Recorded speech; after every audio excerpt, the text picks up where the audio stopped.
চরমপন্থা ও উগ্রবাদ মাথাচাড়া দিলে গণতন্ত্রের কবর রচনা হবে। ইমেজ সংকটে পড়বে দেশ, বললেন তারেক রহমান। সার্বভৌমত্ব নিয়ে আপোষ নয়, হুঁশিয়ারি জামায়াতের। ধর্মীয় উগ্রবাদীদের অপতৎপরতা এবং চরমপন্থা নিয়ন্ত্রণে ব্যর্থতার পরিচয় দিলে উগ্রবাদী জনগোষ্ঠী এবং পরাজিত ফ্যাসিবাদী অপশক্তি দেশে পুনরায় গণতন্ত্রের কবর রচনা করবে। অপরদিকে গণতান্ত্রিক বিশ্বে ইমেজ সংকটে পড়তে পারে বাংলাদেশ। একটি সুন্দর সমৃদ্ধ বাংলাদেশ গড়ার জন্য এখনো জাতীয় ঐক্যই হবে সবচেয়ে শক্তিশালী হাতিয়ার। দেশের স্বার্থে রাজনৈতিক দলগুলোকে এক থাকার আহ্বান এনসিপির। রাজনৈতিক শক্তিগুলো তাদের মধ্যে মতপার্থক্য থাকবে, নীতিগত পার্থক্য থাকবে। রাজনৈতিক নেতৃত্বের ভিতরে যদি অনৈক্য তৈরি হয়, সেখানেই অরাজনৈতিক শক্তিগুলো কিন্তু আসলে সুযোগ সন্ধানী হয়ে ওঠে। দেখছিলেন প্রধান শিরোনাম। রাতের সময় সঙ্গে আছি আমি মার্জিয়া শ্রেয়া এবং আমি আলিশা ইসলাম। এবারে অন্যান্য শীর্ষ সংবাদ। ছদ্মবেশে নারায়ণগঞ্জে বাসা ভাড়া নেন আরসা প্রধান আতাউল্লাহ। খুব একটা দেখা যেত না বাইরে, বলছেন এলাকাবাসী। জিজ্ঞাসাবাদে গুরুত্বপূর্ণ তথ্য মেলার আশা পুলিশের। আওয়ামী লীগ নেতা গোলাপের যুক্তরাষ্ট্রে 9টি ফ্ল্যাটের খোঁজ পেয়েছে দুদক। ঋণের নামে বিপুল টাকা আত্মসাৎ সালমান এফ রহমানের। 4 ব্যাংক কর্মকর্তাকে জিজ্ঞাসাবাদ।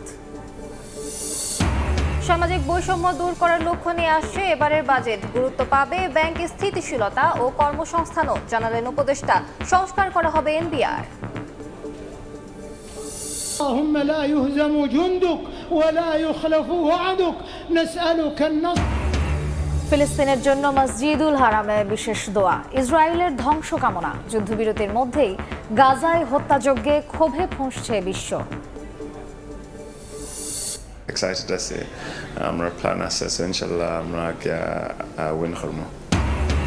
লাল সবুজ জার্সিতে প্রথমবার অনুশীলনে শেফিল্ড তারকা হামজা চৌধুরী। এশিয়ান কাপ বাছাইয়ে ভারতকে হারানোর প্রত্যয়।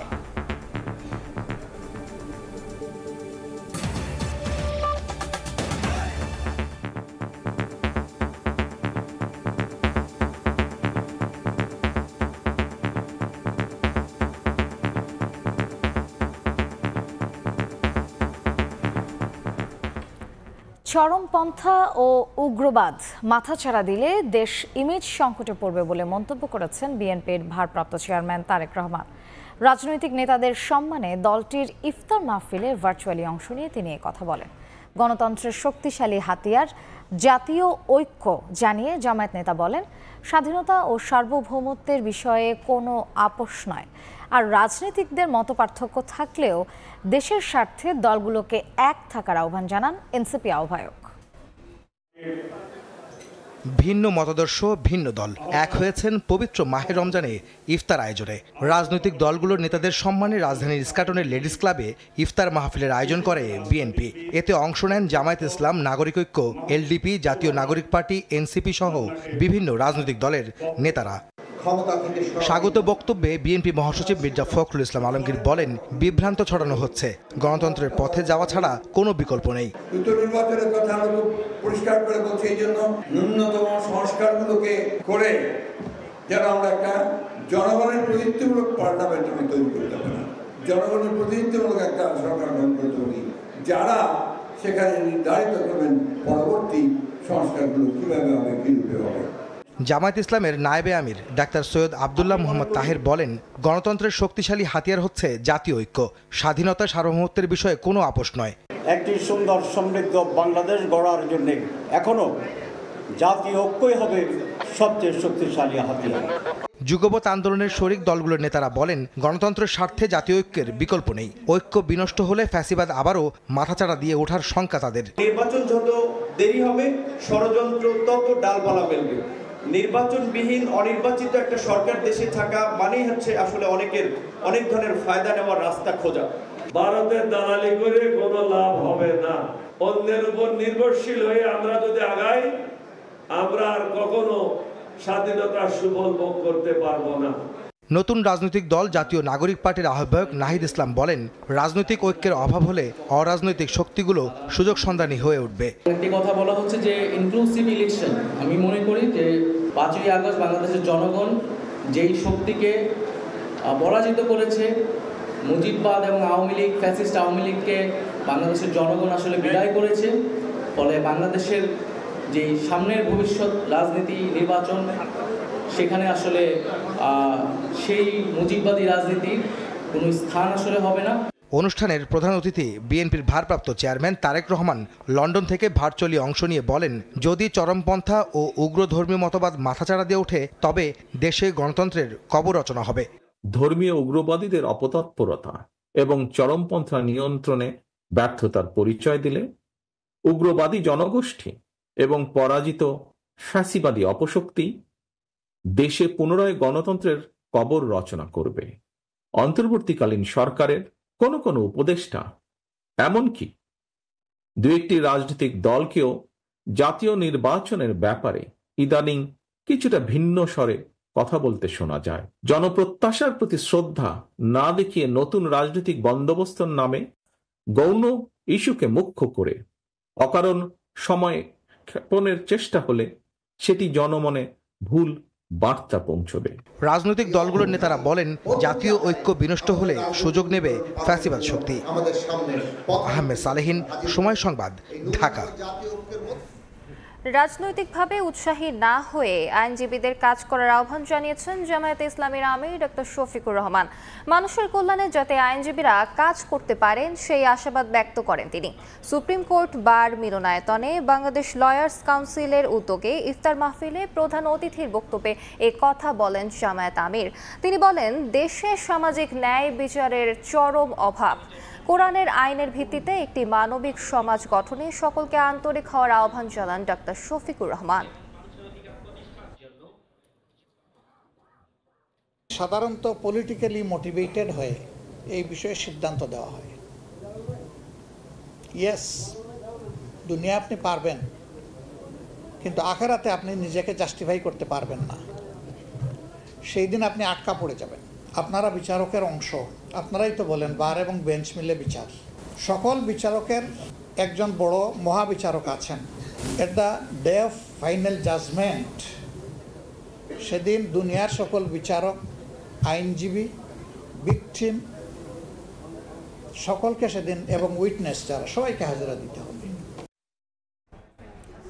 ছদ্মবেশে নারায়ণগঞ্জের সিদ্ধিরগঞ্জে বাসা ভাড়া নেন মিয়ানমারের সশস্ত্র গোষ্ঠী আরসার প্রধান আতাউল্লাহ আবু জুনুনি। এলাকাবাসী বলছেন, সহযোগী সহ তিনি বেশিরভাগ সময়ই ঘরের ভেতরে থাকতেন।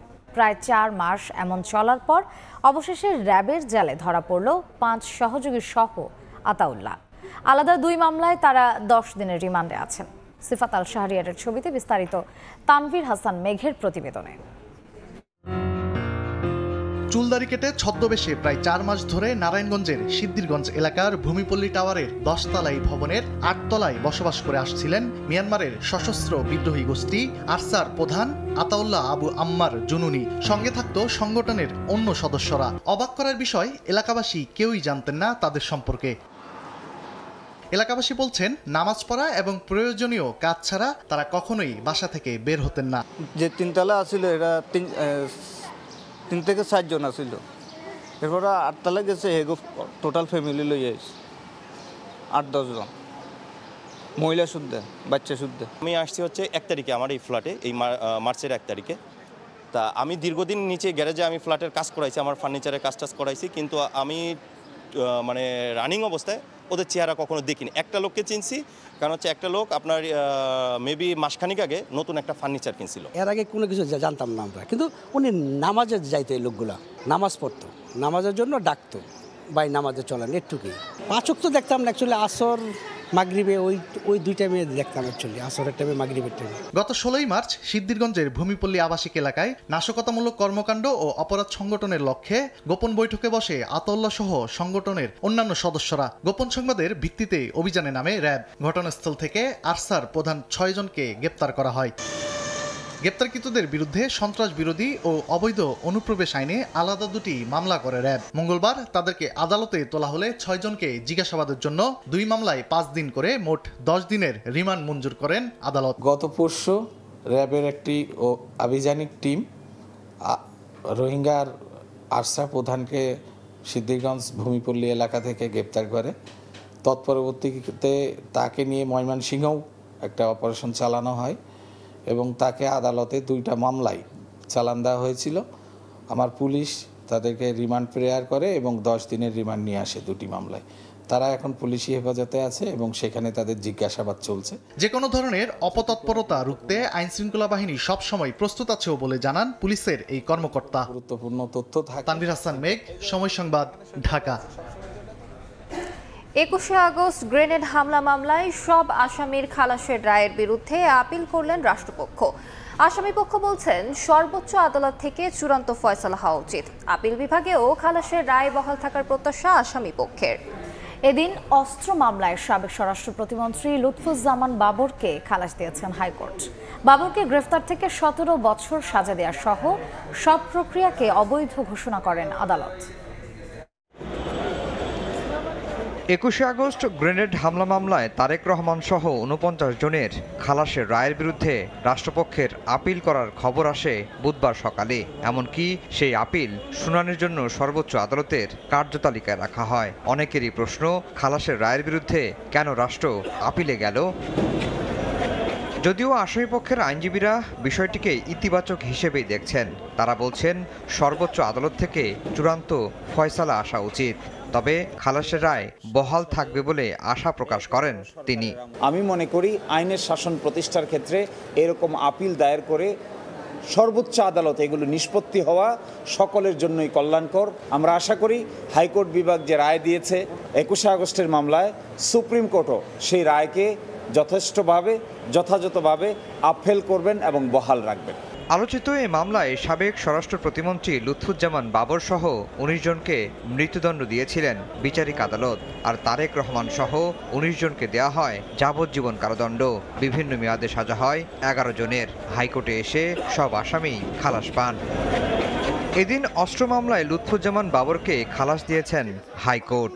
অবৈধ ঘোষণা করা হয়েছে 17 বছরের কারাদণ্ডের রায়। তার আইনজীবীরা বলছেন বিতর্কিত সেনা সমর্থিত তত্ত্বাবধায়ক সরকারের আমলে বেগম খালেদা জিয়ার বিরুদ্ধে সাক্ষ্য না দেয়ায় বাবরকে অস্ত্র মামলা দিয়ে ফাঁসানো হয়। এই 1-11 সরকারের জন্য এটিও একটি বড় শিক্ষা হয়ে থাকলো যে এইভাবে রাজনৈতিক নেতৃবৃন্দকে হ্যারাস করলে, সাজিয়ে মামলায় আসামি করলে তার শেষ পরিণতি ভালো হয় না। তার আটক আদেশটাই ছিল অবৈধ, সাজাটা তো অবশ্যই অবৈধ ছিল।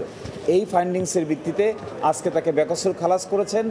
আইনজীবীরা বলছেন 11 সময়ে বেগম জিয়া সহ যে কজন রাজনৈতিক নেতাকর্মীকে গ্রেফতার করা হয় তাদের মধ্যে সবচেয়ে বেশি প্রতিহিংসার শিকার হয়েছেন সাবেকেই স্বরাষ্ট্র প্রতিমন্ত্রী। আফজাল হোসেন, সময় সংবাদ, ঢাকা। ডক্টর মোহাম্মদ ইউনূসের অর্থ পাচার মামলা প্রত্যাহারের আদেশ আইনসম্মত ছিল কিনা সে বিষয়ে 23 এপ্রিল সিদ্ধান্ত জানাবেন সর্বোচ্চ আদালত। তার আইনজীবী বলছেন দেশে বিদেশে হেয় করতেই প্রধান উপদেষ্টা হওয়ার পর তড়িঘড়ি করে মামলা প্রত্যাহার করে নেয় দুদক। বাড়তি সুবিধা নয়, আইনি প্রক্রিয়ায় অধ্যাপক ইউনূস মামলা মুক্ত হতে চান বলেও জানান তার আইনজীবী। অন্তর্বর্তীকালীন সরকারের প্রধান উপদেষ্টার নাম ঘোষণার পর প্রথমে শ্রম আইনের মামলা থেকে খালাস পান ডক্টর মোহাম্মদ ইউনূস।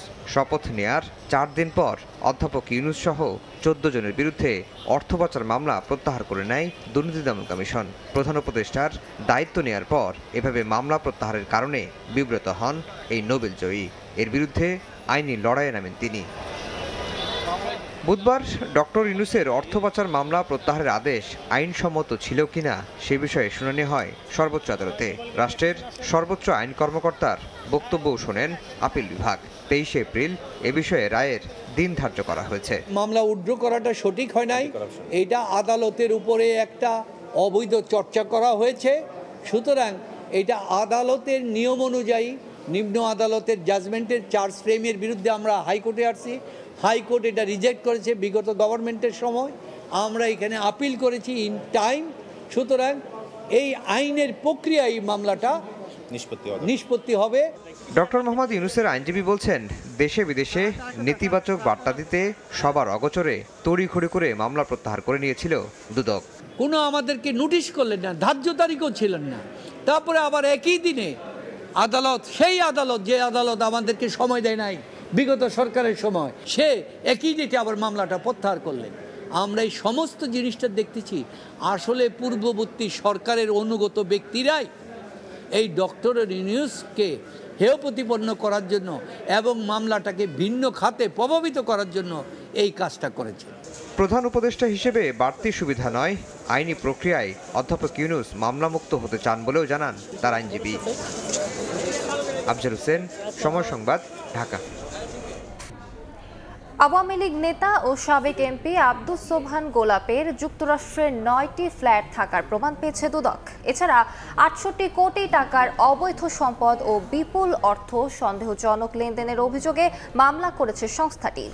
এদিকে ঋণের নামে আইএফআইসি ব্যাংক থেকে 7,000 কোটি টাকার বেশি আত্মসাতের অভিযোগ উঠেছে ব্যাংকের সাবেক চেয়ারম্যান সালমান এফ রহমানের বিরুদ্ধে। কাগজি প্রতিষ্ঠানের মাধ্যমে ঋণ নিয়ে আত্মসাতের অভিযোগে ব্যাংকের 4 কর্মকর্তাকে জিজ্ঞাসাবাদ করেছে দুদক। হাজার হাজার কোটি টাকার খেলাপি ঋণ এবং ব্যাংক ও শেয়ার কেলেঙ্কারিতে নাম এসেছে সালমান এফ রহমানের। গেল কয়েক মাস ধরে দুদক তার বিরুদ্ধে দুর্নীতি তদন্ত করতে যেয়ে বেরিয়ে আসছে থলের বিড়াল। দুদকের তথ্য বলছে 2015 সালে আইএফআইসি ব্যাংকের চেয়ারম্যান পদে বসেন সালমান এফ রহমান। ছেলে শায়ন এফ রহমানকে বানান ভাইস চেয়ারম্যান। বাবা ছেলে মিলে নতুন নতুন প্রতিষ্ঠান খুলে সেসব প্রতিষ্ঠানে ঋণ নিয়ে সেই টাকা বিনিয়োগ করত বেক্সিমকো গ্রুপে। এভাবে কাগজি প্রতিষ্ঠানের নামে 2,375 কোটি টাকা আত্মসাতের অভিযোগ ওঠে সালমান এফ রহমানের বিরুদ্ধে। যদিও দুদকের অন্য একটি নথির তথ্য বলছে অন্তত 14টি কাগজি প্রতিষ্ঠানের মাধ্যমে আইএফআইসি ব্যাংক থেকে আত্মসাৎ করেছেন 7,129 কোটি টাকা। এ ঘটনায় ব্যাংকের ডিএমডি শাহ মোহাম্মদ মঈনুদ্দিন, ইকবাল পারভেজ চৌধুরী সহ 4 জনকে জিজ্ঞাসাবাদ করেছে দুদক। আমার আইডিয়া নেই, আমি এখানে আসছি নতুন, আমি আসছি 6 মাস হয়েছে। আইএফআইসি ব্যাংক পিএলসি কর্তৃক ভুয়া প্রতিষ্ঠানের নামে ঋণ দেখিয়ে আত্মসাতের অভিযোগে অনুসন্ধানটা রয়েছে এবং এই অনুসন্ধান সংক্রান্তে অভিযোগ সংশ্লিষ্ট ব্যক্তিদের মধ্য থেকে 4 জনকে জিজ্ঞাসাবাদের জন্য ডাকা হয়েছে। এদিন আওয়ামী লীগ নেতা ও সাবেক এমপি আব্দুস সোবহান গোলাপের যুক্তরাষ্ট্রে 9টি ফ্ল্যাট সহ 68 কোটি টাকার অবৈধ সম্পদ ও 97 কোটি টাকার সন্দেহজনক লেনদেনের অভিযোগে মামলা করেছে দুদক। ক্ষমতার অপব্যবহার, বিভিন্ন অনিয়ম ও দুর্নীতির মাধ্যমে যুক্তরাষ্ট্রের নিউ ইয়র্কের কুইন্সে 9টি ফ্ল্যাট ও বাড়ি সহ অস্বাভাবিক এবং সন্দেহজনক লেনদেন করার অপরাধ অনুসন্ধানকালে প্রমাণিত হয়েছে। ইসলামী ব্যাংক থেকে এসএলএম গ্রুপ সংশ্লিষ্ট প্রতিষ্ঠানের 1092 কোটি টাকা আত্মসাতের মামলায় 20 জনের দেশ থেকে নিষেধাজ্ঞা দিয়েছে দুদক। তাসলিম তৌহিদ, সময় সংবাদ, ঢাকা। রাজধানীর বনশ্রীতে শিশু ধর্ষণের মামলায় গৃহশিক্ষক জাহিদুল ইসলামকে মৃত্যুদণ্ড দিয়েছেন আদালত। ঢাকার নারী ও শিশু নির্যাতন দমন ট্রাইব্যুনাল 3 এর বিচারক এ রায় দেন। জানা যায় 2021 সালে রাজধানীর খিলগাঁওয়ের বনশ্রী এলাকার একটি বাসায় আরবি পড়াতে গিয়ে 7 বছরের শিশুকে ধর্ষণ করে গৃহশিক্ষক জাহিদুল ইসলাম। এই ঘটনায় খিলগাঁও থানায় মামলা দায়ের করা হয়। রাষ্ট্রপক্ষের আইনজীবী বলেন, ভুক্তভোগীর পরিবার ন্যায় বিচার পেয়েছেন। রায়ের বিরুদ্ধে উচ্চ আদালতে যাওয়ার কথা জানিয়েছেন আসামি পক্ষের আইনজীবী।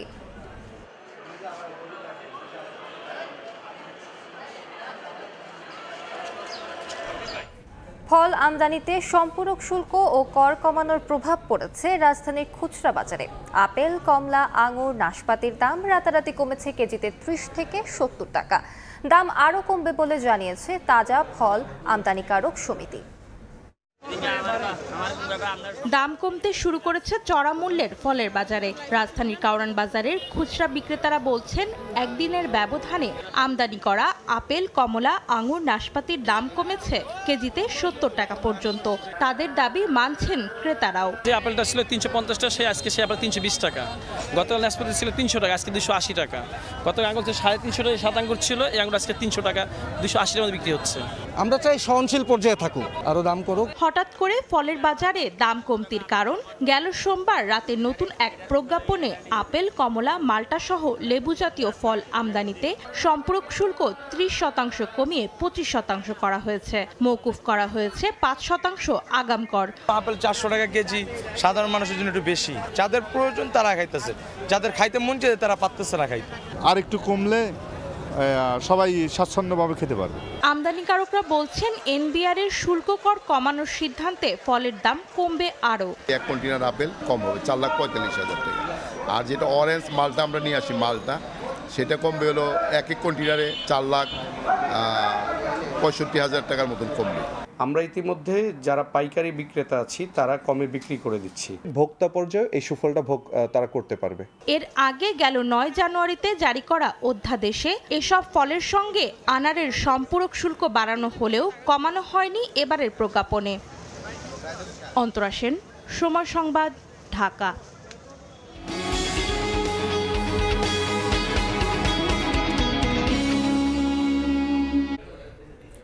আগামী বাজেট হবে বাস্তবসম্মত ও জনকল্যাণমুখী। উন্নয়ন বাজেটে স্থান পাবে না অপ্রয়োজনীয় প্রকল্প। দুপুরে গণমাধ্যমের সম্পাদক ও সিনিয়র সাংবাদিকদের সঙ্গে প্রাক বাজেট আলোচনায় কথা জানান অর্থ উপদেষ্টা সালেহউদ্দিন আহমেদ। এ সময় তিনি আগামী অর্থ বছরের সামাজিক নিরাপত্তা খাতের সুবিধাভোগীদের ভাতা বাড়ানোর ইঙ্গিত দেন। জানান, মূল্যস্ফীতি, ব্যাংকের স্থিতিশীলতা, কর্মসংস্থান সৃষ্টি ও সামাজিক বৈষম্য দূর করার লক্ষ্য নিয়ে বাজেট করা হবে। বলেন, এনবিআর সহ বিভিন্ন প্রতিষ্ঠানের সংস্কার শুরু করা হবে। প্রতি বছরই বাজেট প্রস্তুত করার আগে অংশীজনদের সঙ্গে আলোচনা করে সরকার। সেখান থেকে পাওয়া বিভিন্ন মতামত, পরামর্শ যাচাই বাছাই করে সুপারিশ গ্রহণ করা হয়।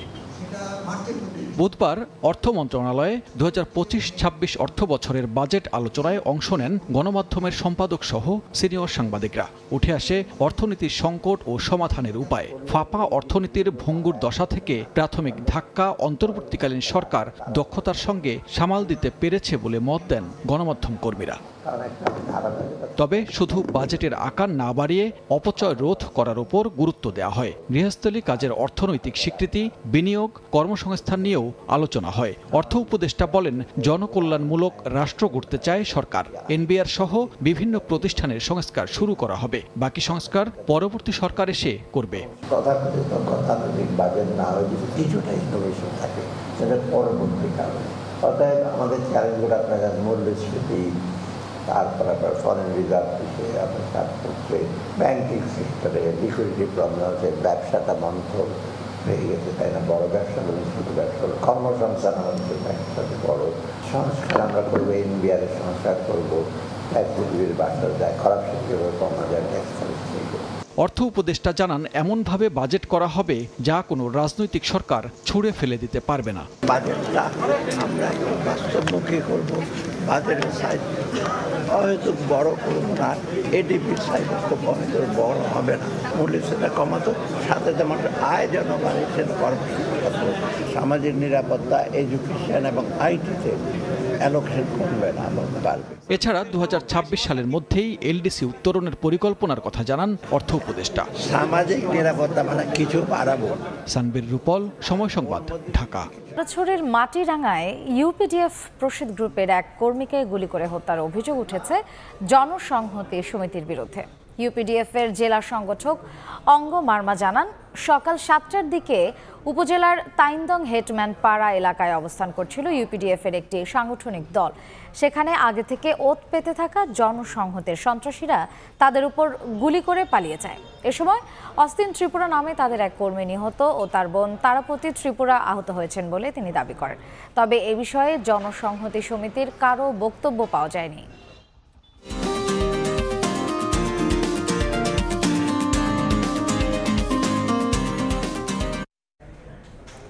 নারায়ণগঞ্জে জমে উঠেছে ঈদের কেনাকাটা। দেশি ব্র্যান্ডের পোশাককে প্রাধান্য দিচ্ছেন ক্রেতারা। দামে ও মানেও সন্তুষ্ট তারা। ঈদ কেনাকাটায় রমজানের শুরু থেকেই নারায়ণগঞ্জে ফ্যাশন সচেতনদের নজর কেড়েছে দেশীয় ব্র্যান্ডের পোশাক। ঐতিহ্যবাহী নকশা ও আধুনিক ট্রেন্ডের সমাহারে বিক্রেতা প্রতিষ্ঠানগুলো তাদের পোশাকে নিখুঁত কারুকাজে ফুটিয়ে তুলেছে উৎসবের ছোঁয়া। প্রোডাক্ট অবশ্যই ভালো, প্রাইস এবং কোয়ালিটি দুইটা যদি কম্পেয়ার করি ইটস দ্য বেস্ট। প্রাইস মধ্যবিত্ত মানুষের সাধ্যের মধ্যে। মূল্য ছাড় সহ গিফট কুপনে ক্রেতারা পাচ্ছেন নানা ধরনের পুরস্কার জেতার সুযোগ।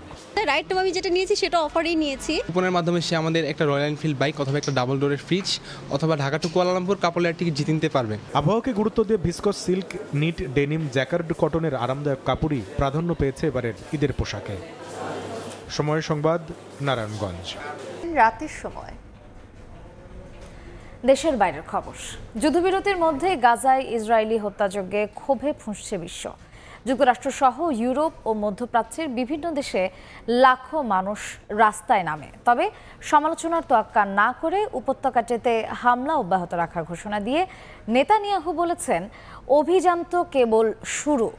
অন্যদিকে হামাসের হাতে জিম্মিদের শর্তহীন মুক্তি না দিলে গাজায় নরকের দরজা খুলে দেওয়ার হুঁশিয়ারি দিয়েছেন প্রতিরক্ষা মন্ত্রী কাজ। স্থিরের সময় মঙ্গলবার নিউ ইয়র্কের টাইমস স্কোয়ারে জড়ো হন শত শত মানুষ। যুদ্ধবিরতির মধ্যেই গাজা ইসরায়েলি হামলার প্রতিবাদ জানান তারা। হামলায় যুক্তরাষ্ট্রের মদত আছে দাবি করে ট্রাম্প প্রশাসনেরও কড়া সমালোচনা করেন বিক্ষোভকারীরা। এটি খুবই কৌশলগত হামলা, এটি একেবারেই অমানবিক। আমরা এর তীব্র নিন্দা জানাই। এটা আরো দুঃখজনক যে হত্যাযজ্ঞে যুক্তরাষ্ট্রের সমর্থন রয়েছে। আমরা চাই গাজায় জাতিগত নিধন বন্ধ হোক। আমরা শান্তি চাই। গাজা ইসরায়েলি হামলার প্রতিবাদে ফ্রান্সও বিক্ষোভ করেছে সাধারণ জনগণ। রাজধানী প্যারিসের প্লেস দি লা রিপাবলিক এলাকায় জড়ো হন হাজারো মানুষ। ফিলিস্তিনের স্বাধীনতার পক্ষে স্লোগান তুলে ইসরায়েলি হামলার নিন্দা জানান বিক্ষোভকারীরা। অন্যান্য দেশের পাশাপাশি বিক্ষোভ হয়েছে জর্ডানের আম্মানেও। ইসরায়েলকে মদত দেয় মার্কিন প্রেসিডেন্ট ডোনাল্ড ট্রাম্পকে যুদ্ধাপরাধী আখ্যা দেন বিক্ষোভকারীরা। একই দিন নিজ দেশেই রোশনালে পড়েন নেতানিয়াহু। রাজধানী তেল আবিবের রাজপথে জড়ো হয়ে তার পদত্যাগ দাবি করেন ইসরায়েলিরা। তবে সমালোচনার মুখেও অবরুদ্ধ উপত্যকাটিতে হামলা অব্যাহত থাকবে বলে ঘোষণা দিয়েছেন নেতানিয়াহু। প্রধানমন্ত্রীর সঙ্গে সুর মিলিয়েছেন দেশটির প্রতিরক্ষা মন্ত্রীও। হামাসকে সতর্ক করে বলেন, জিম্মিদের শর্তহীন মুক্তি না দেয়া হলে নরকের দরজা খুলে দেয়া হবে।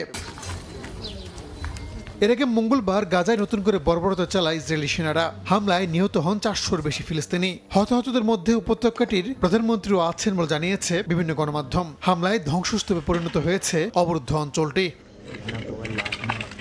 রাহানুল রানা, সময় সংবাদ। সময় খেলার খবর। এশিয়ান কাপ বাছাইয়ের ম্যাচ খেলতে ভারত যাওয়ার আগে হুঙ্কার দিলেন হামজা দেওয়ান চৌধুরী। ভারতকে ভয় নয়, বরং হারাতে চান ইংলিশ প্রিমিয়ার লিগে খেলা এই ফুটবলার। সময় সংবাদে হামজা আরও জানান, সুনীল ছেত্রীর অভিজ্ঞতাকে ভয় পাচ্ছেন না তিনি। বাংলাদেশ দলে জামাল ভুঁইয়া সহ মানসম্মত অনেক ফুটবলার থাকায় পাত্তা পাবে না স্বাগতিকরা। শিলংয়ে গুরুত্বপূর্ণ ম্যাচে সমর্থকদের ভালোবাসার জবাব মাঠে সেরা পারফরমেন্স দিয়ে দিতে চান হামজা। আরও জানাচ্ছেন পারভিন আক্তার। আমাদের সঙ্গে আছেন দেশের ফুটবলের হ্যামিলনের বাসিওয়ালা হামজা দেওয়ান চৌধুরী। আমাদের সুযোগ হয়েছে তার সঙ্গে কথা বলার। বাংলাদেশে আছেন এখন হামজা। বাংলাদেশ দলের সঙ্গে তার এখন পরবর্তী মিশন ভারত। আমরা কথা বলবো হামজার সঙ্গে। ভারতের সঙ্গে ক্রুশিয়াল ম্যাচ, এই ম্যাচ নিয়ে কি পরিকল্পনা করেছেন যদি বাংলায় জানতে চাই, এবং ভারতীয় দল সম্পর্কে কতটুকুন আইডিয়া আছে আপনার? আসসালামু আলাইকুম। আমরা জানি বড় ম্যাচ আছে ইন্ডিয়ার সঙ্গে, বহুত পারের প্রেশার আছে, বাট আমরা টিমের মাঝে আমরা কম আছি, এক্সাইটেড আছি, আমরা প্ল্যান আছে, সো ইনশাল্লাহ আমরা উইন করবো। হামজা, সুনীল ছেত্রী এই ম্যাচের জন্য ফিরেছে। তার বয়স এখন 40, সে আপনার চাইতে অনেক অভিজ্ঞ। তো তার খেলা কি দেখেছেন, এবং তাকে নিয়ে, তাকে আটকানোর, সবাই বলছে যে এই ম্যাচটা হামজা ভার্সেস সুনীল ছেত্রী, তাকে নিয়ে কি কোনো পরিকল্পনা করেছেন বা তাকে কিভাবে মোকাবেলা করবেন? না, আমি আসলে হ্যার গেম বেশি দেখছি না, বাট আমি শুনছি হ্যার অবভিয়াসলি বিগ এক্সপিরিয়েন্স আর কোয়ালিটি আছে, বহুত সময় লাগে ইন্ডিয়া খেলছে।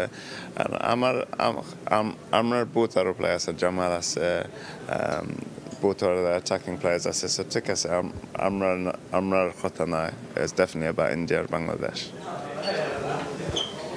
আমরা এতক্ষণ কথা বলেছিলাম হামজা দেওয়ান চৌধুরীর সঙ্গে।